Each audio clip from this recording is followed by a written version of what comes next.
Welcome to Lynn Pryor Audio, where mystery and detective stories come to life. Staley Fleming's Hallucination by Ambrose Bierce. Of the two men who were talking, one was a physician.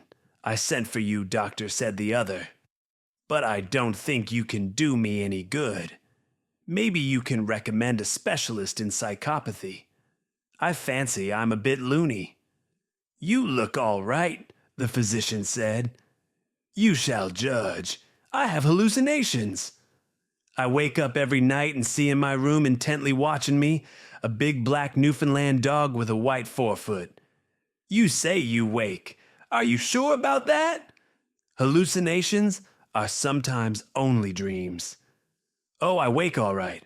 Sometimes I lie still, a long time looking at the dog as earnestly as the dog looks at me. I always leave the light going. When I can't endure it any longer, I sit up in bed and nothing is there." What is the beast expression? It seems to me sinister, of course. I know that, except in art, an animal's face in repose has always the same expression, but this is not a real animal. Newfoundland dogs are pretty mild looking, you know. What's the matter with this one, really? My diagnosis would have no value. I'm not going to treat the dog. The physician laughed at his own pleasantry, but narrowly watched his patient from the corner of his eye. Presently he said, "Fleming, your description of the beast fits the dog of the late Atwell Barton." Fleming half rose from his chair, sat again, and made a visible attempted indifference.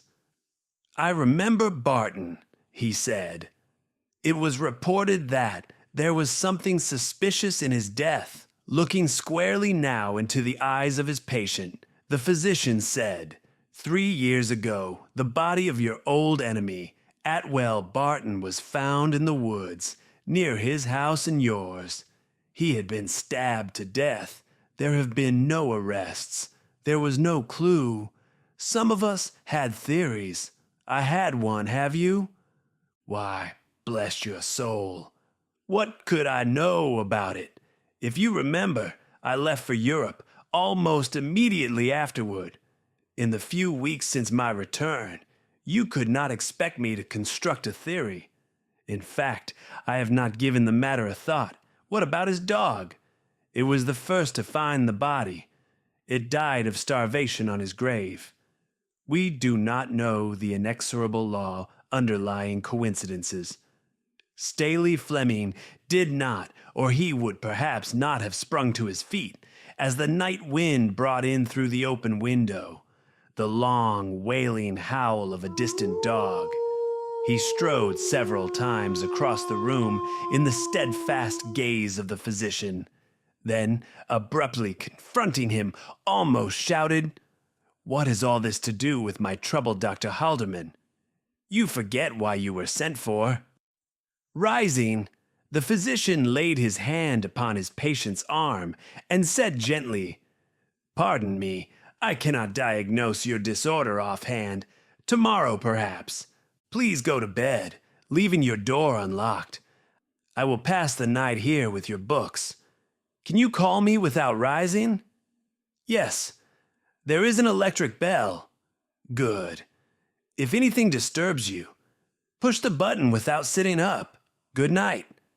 Comfortably installed in an armchair, the man of medicine stared into the glowing coals and thought deeply and long, but apparently to little purpose, for he frequently rose and, opening a door leading to the staircase, listened intently, then resumed his seat presently.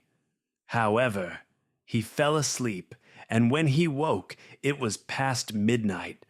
He stirred the failing fire, lifted a book from the table at his side, and looked at the title. It was Denneker's Meditations. He opened it at random and began to read. "Forasmuch as it is ordained of God that all flesh bathe spirit, and thereby take on spiritual powers, so also the spirit bade powers of the flesh, even when it is gone out of the flesh, and liveth as a thing apart. As many of violence performed by wraith and walking spirits, there are those who say, that man is not single in this, but the beasts have the same evil intentions. His reading was interrupted by a shaking of the house, as by the fall of a heavy object. The doctor flung down the book, rushed from the room, and mounted the stairs to Fleming's bedchamber. He tried the door, but contrary to his instructions, it was locked. He set his shoulder against it with such force that it gave way. On the floor near the disordered bed, in his nightclothes, lay Fleming gasping away at his life. The physician raised the dying man's head from the floor and observed a wound in the throat. I should have thought of this, he said, believing it suicide. When the man was dead, examination disclosed the unmistakable marks of an animal's fangs, deeply sunken into the jugular vein, but there was no animal. I appreciate you watching. If you found this content helpful, please like and share it with others who might enjoy it too. Your comments help me improve, so let me know what you think. And for more exciting updates, subscribe to my channel.